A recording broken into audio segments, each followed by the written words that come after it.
disampaikan dengan Mbak Ati tadi, saya akan melanjutkan terkait dengan berbagai cara mengurangi perilaku buruk pada anak.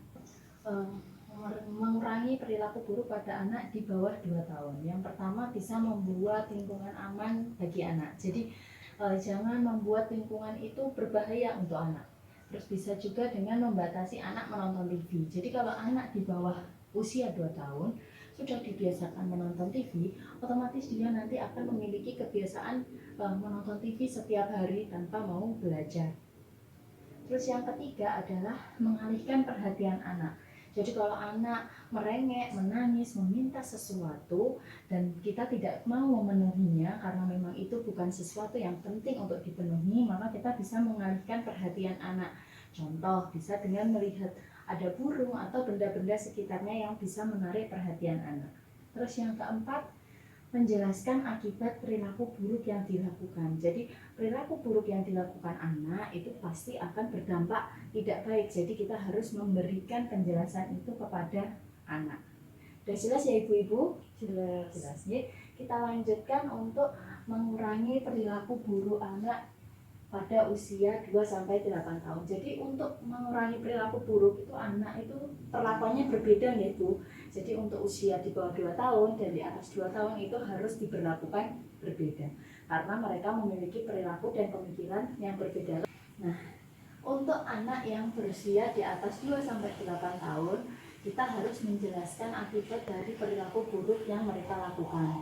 Kita menjelaskannya harus secara tegas karena mereka sudah mengerti dan memahami untuk masalah bahasa. Jadi kita sampaikan kalau memang anak itu mau berlaku buruk, kita sampaikan bahwa itu tidak boleh dilakukan dan bila melakukan pasti akan ada konsekuensinya. Ngoten nggih Bu?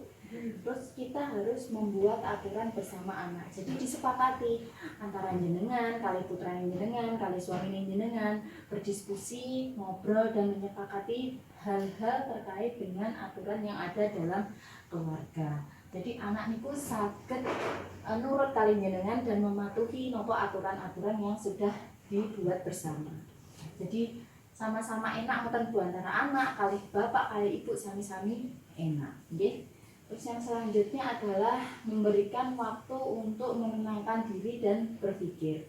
Nah, memberikan waktu untuk menenangkan diri dan berpikir ini jadi umpamine anak jenengan kalih terus tukaran ngoten Bu, setunggalik dipisah nggih, dipisah, dilerai terus tumbalik suruh berpikir masuk kamar napa di salah pengpojokan ngoten Bu, bukan dihukum tapi membuat anak itu merenungi segala kesalahan yang sudah dibuat. Jadi dia tidak akan mengulangi perbuatannya lagi. Ngoten nggih.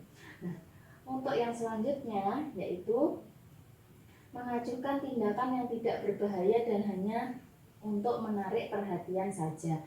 Contoh putrane jenengan ajak jalan-jalan, mesti pengen nopo sing wonten teng dalan nggih. Leres mboten? Mainan, ngoten niku nggih, es krim. Lah, niku biasanya hanya keinginan sesaat dari putra-putrine jenengan. Jenengan lebih baik tidak menuruti apa-apa yang selalu diminta anak, bisa dialihkan perhatiannya. Ayo nak, niku loh, lihatin ada perosotan, ayo main perosotan. Nah, itu kan lebih bermanfaat daripada harus menuruti semua yang dia inginkan. Nonton film nggih Bu? Nggih, masuk. Ya. Di sini filmnya Bu Lili. Menurut Ibu, tidak bermain dengan teman-teman selama 3 hari cukup artinya. Jika kamu bersikap baik selama 3 hari sesudahnya, tidak mulai perkelahian di sekolah ataupun mengganggu adikmu, maka kamu boleh bermain lagi dengan teman-teman. Setuju?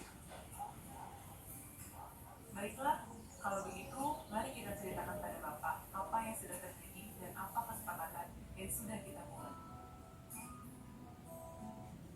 Jadi, kamu sudah menentukan sendiri, Aku Agus. Itu bagus. Bapak, sudah marah. Yang penting kamu sudah tahu kesalahanmu dan sudah berjanji untuk memperbaiki diri. Selama tidak bermain dengan teman-teman, kamu akan punya lebih banyak waktu untuk membaca, mengerjakan pekerjaan rumah, dan membantu ibu atau bapak. Aduh Ita, coba lihat nak, kamu menggamari apa ini? Coba, kita ingat tidak, kalau mau menggambar, kita mestinya menggambar di mana? Pintar. Nah, kalau kita menggambar di tembok, kita harus bagaimana? Masih ingat? Nah, sekarang kita bersihkan tembok sama-sama yuk. Besok kita boleh nonton film ini lagi. Tapi hari ini tidak boleh, karena kita sudah menggambar di tembok. Setuju? Bisa melihat ya Bu itu tadi. Nah sekarang saya tanya Bu ke jenengan, menurut jenengan dari film pendek Niki apa yang bisa ditarik kesimpulannya? Monggo Bu Vina, monggo Bu Vina. Ya, iya Bu, menurut saya itu ya dari video yang udah ditayangkan itu bisa dilihat bahwa seorang anak itu lagi melakukan kesalahan. Maka dari itu seorang tua wajib menjelaskan akibat dari perilaku buruk yang anak itu lakukan. Selanjutnya orang tua itu akan membuat kesepakatan bersama anak dan nantinya akan disetujui dan dilaksanakan bersama. Seperti itu Bu. Terima kasih Bu Vina atas pendapatnya. Benar sekali. Jadi dalam video tersebut disampaikan bahwa Bu, Bu Lili tetap tenang dan tegas untuk melihat sikap Agus yang berkelahi dengan temannya. Dan yang kedua, Bu Lili tetap bersifat lembut dan tegas juga kepada Ita yang melanggar kesepakatannya bersama. Ngoten nggih Ibu-ibu? Jelas nggih. Dan Ibu berarti kan sudah melihat tadi videonya, berarti jenengan itu kalau ada anak yang membuat kesalahan harus bisa memberikan waktu sejenak kepada anak putra putrinya jenengan untuk berpikir Ibu. Jadi bisa memikirkan akibat-akibat yang ditimbulkan dari kesalahannya. Contoh Agus tadi Bu berantem dengan temannya, berarti akibatnya apa Bu? Berarti bisa luka-luka, ngoten nggih Bu. Jadi itu kesalahan. Nanti bisa dapat hukuman juga dari sekolah, ngoten nggih.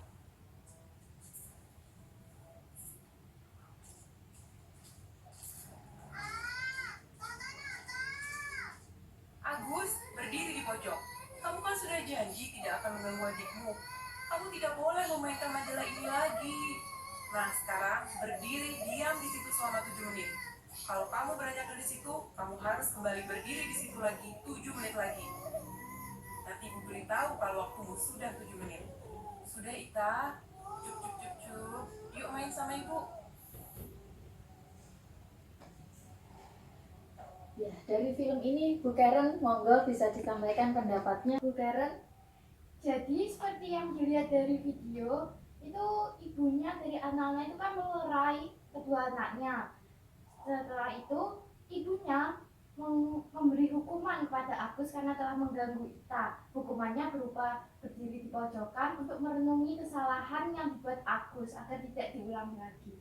Ya, terima kasih nggih Bu Karen nggih. Ya, ibu-ibu di sini benar-benar sudah paham sekali nggih. Jadi video-video ini memang terkait dengan kehidupan jenengan sehari-hari, ngoten nggih. Ya, terima kasih kepada peserta sudah mau menyampaikan apa yang saya tanyakan tadi nggih. Jadi memang sangat wajar untuk orang tua itu bila marah Bu, emosi ngoten nggih wajar. Tapi bagaimana jenengan itu harus bisa menahan emosinya jenengan dalam menghadapi anak nggih. Jadi jangan sampai emosi itu sampai meledak-ledak kepada anak. Jangan juga sampai melakukan kekerasan, mencubit ataupun memukul, tetapi harus dengan tegas dan kata-kata yang sopan. Jadi anak itu mboten mengulangi lagi kesalahannya itu. Nggih, paham nggih Bu? Paham. Terus jangan lupa juga memberikan waktu kepada anak untuk berpikir. Jadi jangan ibu itu langsung memarahi terus anak-anak yang ngoten mboten parang nggih Bu. Jadi sebisa mungkin jenengan itu juga memberikan waktu setelah mereka melakukan kesalahan, terus jenengan memberitahu kepada anak kalau itu memang salah. Jangan lupa diberikan waktu kepada anak untuk berpikir. Biasanya suruh masuk ke kamar, ngoten nggih Bu. Jadi biarkan anak itu juga melakukan proses berpikir bahwa kesalahannya itu tidak perlu diulangi lagi. Terus untuk yang selanjutnya, jenengan harus bisa menerapkan ini di keluarga, di keluarga Bu. Jadi sebisa mungkin marah, tetapi bisa berkomunikasi marah, tetapi bisa berkomunikasi dengan baik. Nah, untuk selanjutnya akan dilanjutkan oleh teman saya Mbak Fitria. Terima kasih nih ibu-ibu. Sama-sama.